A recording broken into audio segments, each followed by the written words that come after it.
তো এখন যে ভিডিও ক্লাসটা করছি এটা ক্লাস 12 এর 4th সেমিস্টারের জন্য করছি।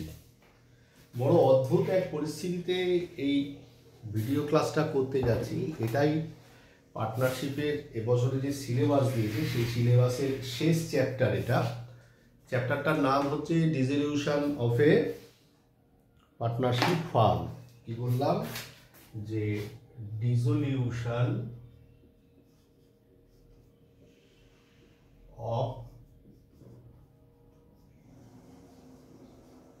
Partnership firm. বাংলা কথা কি?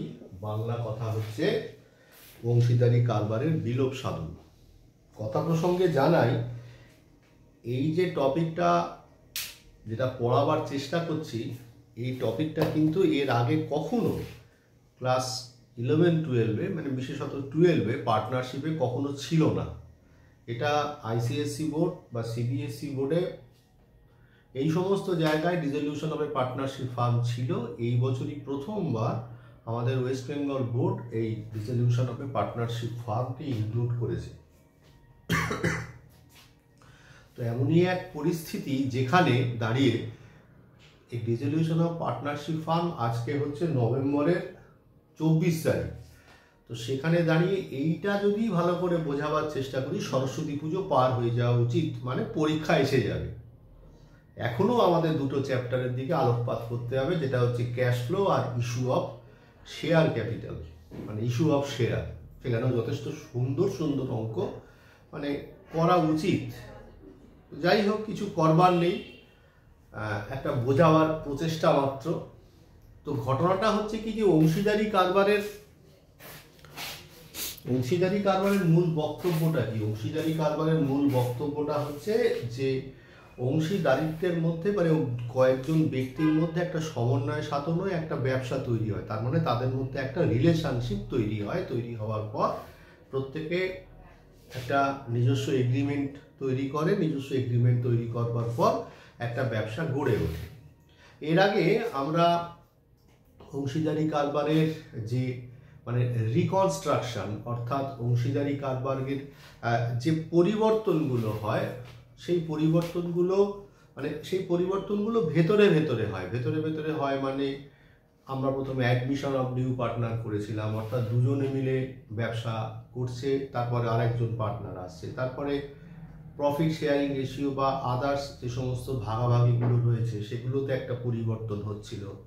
দ্বিতীয় যে টপিকটা করেছিলাম সেটা হচ্ছে যেহেতু রিটায়ারমেন্ট অফ এ পার্টনার, মানে কোনো একজন পার্টনার ব্যবসা থেকে চলে যাচ্ছে, দ্যাট ইজ হচ্ছে মানে সে তোর মানে অবসর নিচ্ছে, মানে retirement of a partnership farm আমরা করেছিলাম। সেখানে গেনিং রেশিও বা গুডউইলের বিভিন্ন ট্রিটমেন্ট। তার মানে কি? তার মানে ভেতরে ভেতরে সেটা তাহলে তো রিস্ট্রাকচার হচ্ছিল, হয়তো বাইরে থেকে আমরা কিছু দেখতে পাচ্ছিলাম না। তারপরে কি করেছিলাম? ডেথ অফ এ পার্টনার, মানে কোনো একজন পার্টনার মারা যাচ্ছে, এটাও আমরা দেখেছিলাম। তো সেই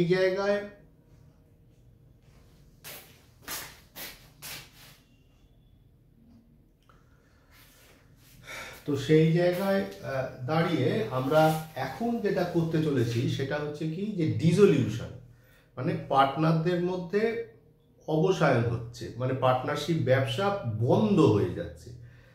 তাহলে প্রথমত কি হচ্ছে? পার্টনার মানেই হচ্ছে দুজন বা তিনজন লোক, মানে তাদের মধ্যে কি হচ্ছে? সম্পর্ক নষ্ট হয়ে যাচ্ছে। সম্পর্ক নষ্ট হয়ে যাওয়ার পর অংশীদারিত্ব বিলোপ সাধন ঘটছে। অংশীদারিত্বর বিলোপ সাধন ঘটবার পর কি হচ্ছে? ওরা কয়েকজনে মিলে যে ফার্ম বা ব্যবসাটা করেছিল সেই ফার্ম বা ব্যবসাটা ডিসলভ হয়ে যাচ্ছে, মানে অবসায়ন হয়ে যাচ্ছে। তাহলে এটাই হচ্ছে dissolution of a partnership farm. তার মানে কি বোঝাচ্ছে? যে মানে যে কজন পার্টনার রয়েছে তাদের সম্মতিক্রমে তাদের তৈরি করা ব্যবসাটা যখন বন্ধ করে দেওয়া হচ্ছে তখন তাকেই বলা হয় হচ্ছে dissolution of a partnership farm বা একটা ফার্মের অবসান হলো। এরপর আমরা জানবার চেষ্টা করব যে এই ডিসলিউশন অফ এ পার্টনারশিপ ফার্মটা কেন হয়। প্রথম যে পয়েন্টটার দিকে যদি আমরা তাকাই তাহলে সেটা হচ্ছে কি যে প্রত্যেকটা পার্টনারদের সম্মতি অনুযায়ী যে তারা বললো যে না আমরা এই ব্যবসাটা চালিয়ে নিয়ে যেতে পারছি না, সেখানে দাঁড়িয়ে ওরা ব্যবসাটা বন্ধ করে দিতে পারে। নাম্বার 2 হচ্ছে বাধ্যতামূলক অবসায়ন। ব্যাপারটা হচ্ছে কি যে ধর 3 জন পার্টনার রয়েছে, 3 জন পার্টনারদের মধ্যে কি হলো, ধর এক্স ওয়াই আর জেড 3 জন পার্টনার রয়েছে। 3 জন পার্টনারদের মধ্যে দুজনই ইনসলভেন্ট হয়ে গেল। ইনসলভেন্ট মানে দেউলিয়া হয়ে গেল। দেউলিয়া হওয়ার অর্থ হচ্ছে এদের আর বাইরে এই প্রতিষ্ঠানের যে দায় রয়েছে, যে ধার দেনা রয়েছে, সেই ধার দেনা মেটাবার ক্ষমতা এদের নেই। তা এদের নেই বললেই তো হবে না, তাহলে তো পৃথিবীতে যারা ধার দেবে তারা তো একদম শেষ হয়ে যাবে। কোর্ট বলবে যে এদের সত্যিই টাকা দেওয়ার ক্ষমতা নেই, তাহলে একজন সে ইনসলভেন্ট হয়নি, সে সলভেন্ট হয়ে আছে। এই রকম অবস্থাতে কি হতে পারে, পার্টনারশিপ ব্যবসা বন্ধ হয়ে যেতে পারে। ঠিক আছে, যখন পার্টনারশিপ ব্যবসাটা কোর্টের রায় অনুসারে বেআইনি বলে বিবেচিত হয়, তাহলেও পার্টনারশিপ ব্যবসাটা বন্ধ হয়ে যেতে পারে। তারপর এমন কিছু আকস্মিক ঘটনা ঘটলো, যে আকস্মিক ঘটনার ফলে পার্টনারশিপ ব্যবসা বন্ধ হয়ে যেতে পারে। তার মধ্যে কি হলো, কোনো একজন পার্টনার মরে যেতে পারে, কোনো একজন পার্টনার পাগল হয়ে যেতে পারে, একটা কথা কাটাকাটি হলো, ছেড়ে দিতে পারে। এই সমস্ত কারণেও পার্টনারশিপ ব্যবসা বন্ধ হয়ে যেতে পারে। তো ব্যাপারটা হচ্ছে কি যে এছাড়াও আরও কিছু পয়েন্ট হতে পারে যেগুলোর জন্য যে পার্টনারশিপ ব্যবসা বন্ধ হয়ে যেতে পারে। ব্যাপারটা হচ্ছে কি যে একটা পার্টনারশিপ ব্যবসা তো বেশ কয়েকজন মিলে চলে।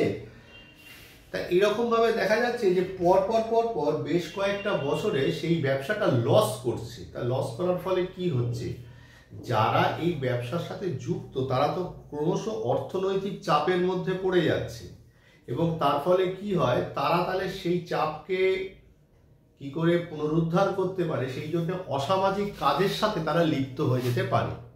এক্ষেত্রেও কোর্ট বলতে পারে যে তোমার ব্যবসা কন্টিনিউয়াসলি লসে চলছে, তুমি ব্যবসা বন্ধ করে দাও।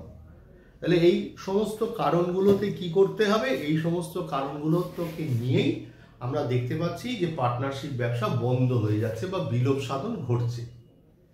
তো আমার এই পার্টনারশিপ ব্যবসা মানে এই যে ডিসলিউশন অফ পার্টনারশিপ ফার্মের মানে প্রথম যে অঙ্কটা আমি তোদের করাবো, সেই অঙ্কটায় যেতে যেতেই বোধহয় আমার 3-4টে ভিডিও তৈরি করতে হবে, এত কিছু বলার থাকে এই মানে তো ডিসলিউশন অফ ফার্মে। আমি আপ্রাণ চেষ্টা করবো মানে ডিসলিউশন অফ পার্টনারশিপ ফার্ম ভালো চ্যাপ্টার, বেশ ওয়েটি চ্যাপ্টার, কঠিন নয়। তো কি করে খুব মানে ট্যাক্টফুলি চ্যাপ্টারটাকে আমরা ম্যানেজ করতে পারি। তাহলে আপাতত এই ভিডিওয় ডিসলিউশন কি আর ডিসলিউশন কেন হয় মনে হয় সেটা বোঝাতে পারলাম। তোদের ফিডব্যাকের আশায় রইলাম। আর আমার ছাত্রছাত্রীদের বাইরে যারা এই ভিডিওগুলো যদি কেউ দেখে থাকে তাদের উপকারে লাগলে আমি খুব খুশি হব। তো আপাতত এই ভিডিওয়, পরবর্তী ভিডিওতে কিছু জার্নাল এবং আমি যে অঙ্কটা করাবো সেটাকে নিয়ে আলোচনা করব।